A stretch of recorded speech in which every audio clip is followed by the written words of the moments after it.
There's a man on the moon who thinks I listen when he croons, but I don't need a man who's changing all the time, who's here and disappears at the drop of a dime. Give it a month's time. There's a man on the moon who likes to say unto me, girl, you ain't got no joie de vivre. Stay under me, I done got what you need. But as nice as that sounds, I don't need no man who gets around. Try to understand, he's a moon man, seeing every other girl all over the world. He's two-faced, he's a disgrace, and I don't pull up no pantyhose for a guy with his head stuck up in the cosmos. Nah, I'm a down-to-earth kind of girl, and he really thinks he's out of this world. But I don't need a slice of his cherry pie in the sky. It's made of moonlust, but it tastes like lies, and I am keeping my girlish figure. But if you go out on a ladies' night, just tell him no, that's quite all right. And if he puts up a fight, go right on ahead and punch out his lights. All right? All right.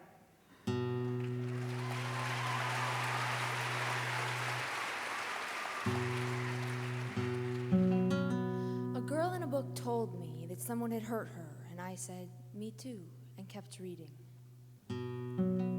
I put her book into the hole in my stomach where my heart used to be, into the chasm I stuffed comic books, newspapers, magazines. I slowly fed in novels, poetry, tempered with biographies. Maybe one day the whole of my hurt will be stuffed so tight with books that there will be no room for tears to leak out. Maybe one day, when I die, they will cut me open and find a library. Shh. Listen. The grown-ups have gone in silks and pearls to some dinner party to talk about money and drink wine you can't pronounce. And out of nowhere, or through your window, or from the hedges, there slips a real, live boy. He has fire for a shadow, and a map of the sky printed on the insides of his eyelids, and he knows even more stories than your favorite librarian, the one you think you might be in love with, but you could never tell her that. But anyway, that boy has dragon's teeth instead of baby ones, and he'll show them in a flash like a burning out nightlight, and ask you, how do you like to never, ever grow up? And of course you'll say yes. Everyone says yes.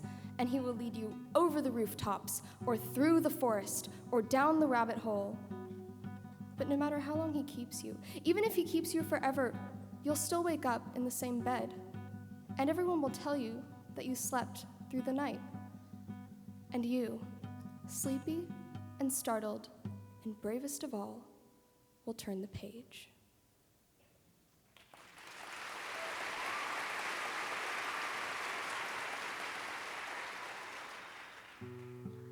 The secret agent man flew down in his gold glitter glass UFO, and he rang my doorbell 3 times. I'm on a road trip, field trip, mind trip to Hollywood, he said. Land of the aging, the raging, the upstaging, where Botox beauty queens sip 0-calorie margaritas and paparazzi piranhas snap photographs of people who aren't in love today but will be tomorrow or the next day or the next. Come with me, the secret agent man pleads, holding out his white-gloved hands and inviting me into his glitzy ride with green velvet seats and symphonic psychedelic music. We'll crunch kale sandwiches on the Sunset Strip and writhe to pop culture, techno, electro, funk music at the clubs.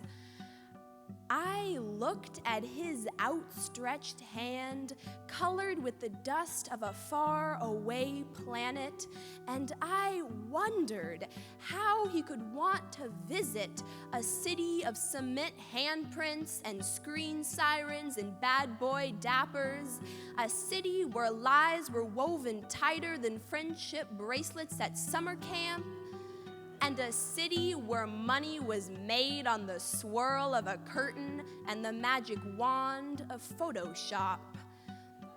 No thanks, I said, closing the door. I'll stick with the Academy Awards.